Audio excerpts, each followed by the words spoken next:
Now we do chemistry, and we've done about all we can do, and much of it is very unhealthy to the body with chemistry. I said the next step, and you are the generation that will begin the next kind of medicine, and then I wrote quantum. And frequency medicine is just cracked open. We are just beginning to understand how to use this. And although a lot of people might argue, oh, well, we learned about it and, Dr. Vall had it. No, Dr. Vall just tested things.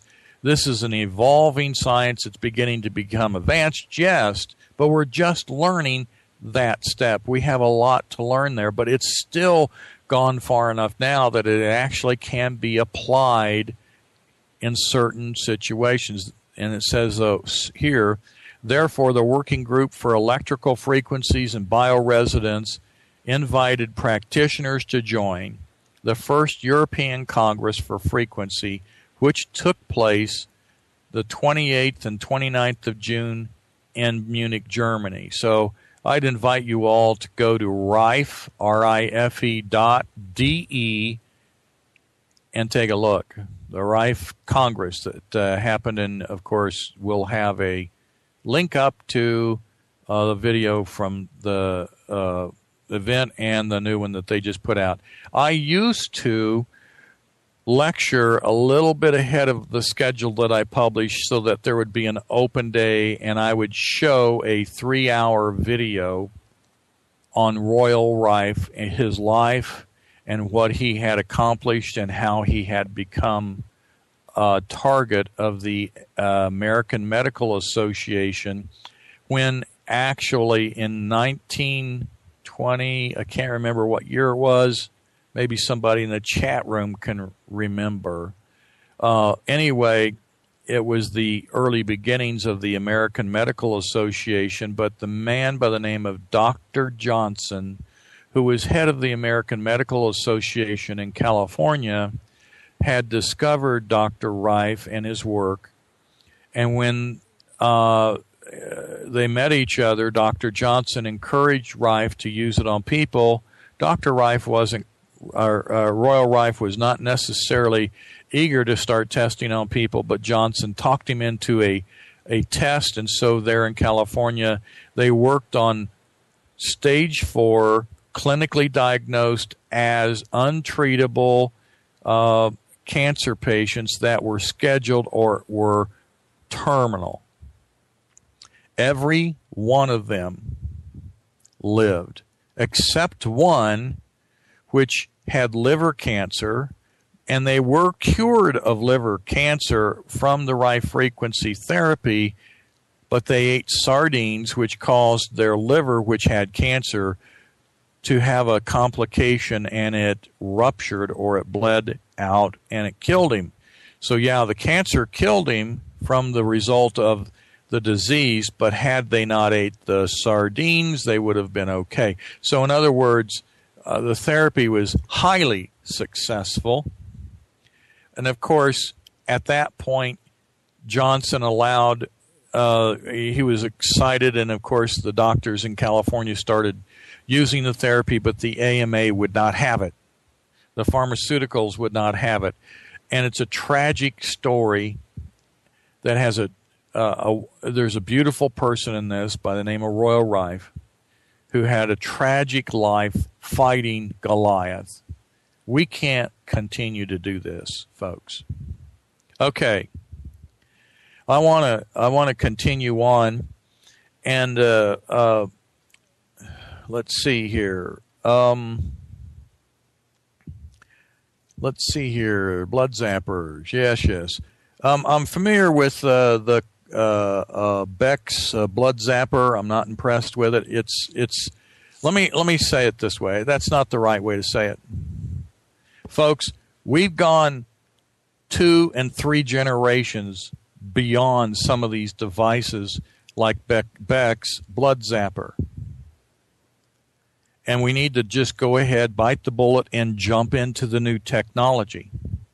Because if it plugs in the wall like his or uses battery like some of these therapies do, we might as well go ahead and get caught up and get into the advanced therapy. So that's why I brought up the right frequency. Those folks and many other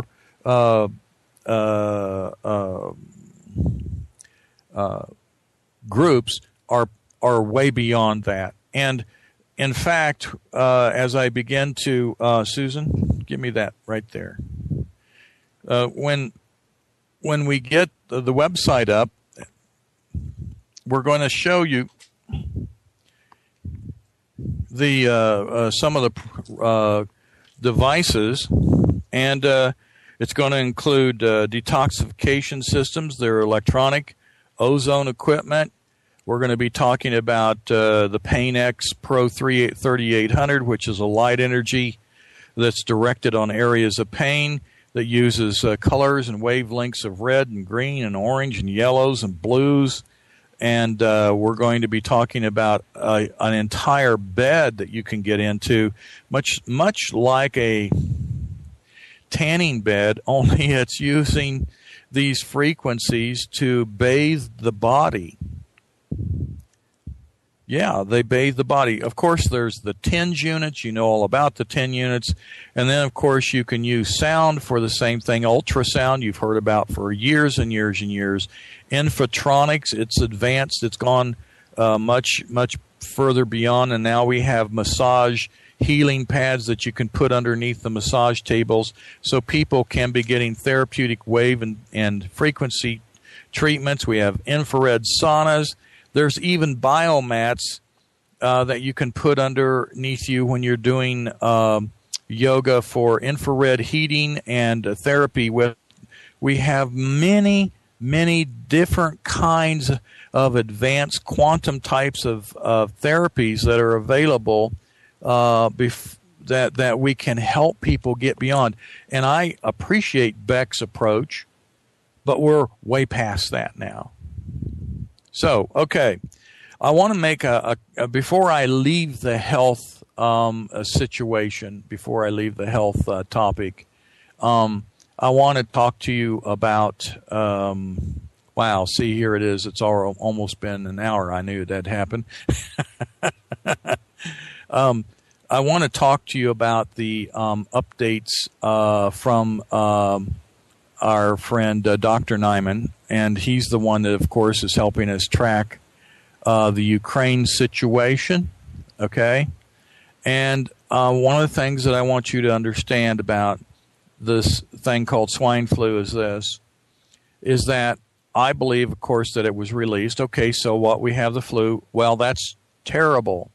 I don't care. Let me ask you, if you had a country that didn't have the flu and they just released on purpose, they released the regular flu, you'd say, okay, well, that's not so. Yes, that's bad. First of all, I don't even want to get sick, much less die. But there are going to be people die. So it was murder. H1N1 was released on purpose. It's a pandemic across the world. It's there, folks. It's not something, it's not there. It's there. And you go, oh, well, it's no big deal because it doesn't kill anybody more than the regular flu. Folks, it kills, period. It can. So that's murder. If it killed one person and it was deliberately released, let me ask you something. If you went to a school and you had the flu in a bottle and you went into that school and you said, today I'm going to give your students the flu, and they gave them the flu, people would sue you just for giving them the flu. But what if one of them died? You'd be held accountable for manslaughter and murder. Let's get our perspective right here. Also, as we move forward, we know they've released a second virus, and they happen to do it in Ukraine. Isn't it strange? Moshe, the guy in California and the LA thing and all that, had warned us that it was going to be in Ukraine. No matter who he was, no matter what had happened. Well, by the way, apparently is still in jail, getting ready for a court, the 24th, I think. Anyway, The Ukraine has something going on that's oddly different. Now, a lot of people subscribe to the notion that it morphed, that it changed. Yes, it will